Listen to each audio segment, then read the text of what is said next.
Sevgili Müslümanlar, rahmet ve afu ile gönüllerimizin Allah'a yakınlaştırgan, bereket ve fazilet ile ruhlarımızı doldurgan, orazası, iftarı, temçiti, Kadir gecesi, fıtır sadakası ve diğer ibadetlerini içine sığdırgan mübarek Ramazan'ını artımızda kaldırdık. Ne güzel ki bizim Rabbimiz bizlerini bu senede mübarek Ramazan ayının ardından gelgen Oraza bayramına yetiştirdi. Bizlerge bu günlerini bağışlayan Yüce Rabbimizge hamdü senalar olsun. Hepinizge bayramınızı hayırlayım ve bayram şerifiniz mübarek olsun demek isteyeyim.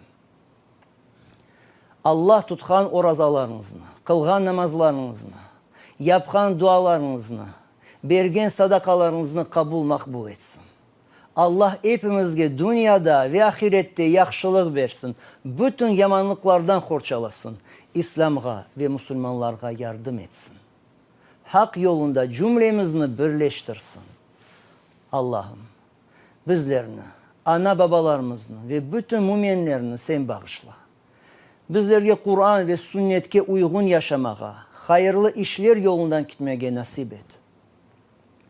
Allah hepimizge bu dünyada İslam, iyilik, sağlık, selametlik, bereket, afiyet, muhabbetlik versin. Ahirette de cennet bahçelerine girip ahiret rahatlığına kavuşmağa ihsan eylesin.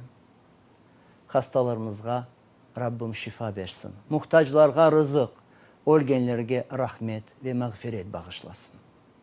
Allah'ım Peygamberimizge ve onun ailesini ve sahabelerini salatların ve selamların olsun. Dualarımızı makbul eyle. Ya Rabbena. Amin. Esselamu Aleyküm.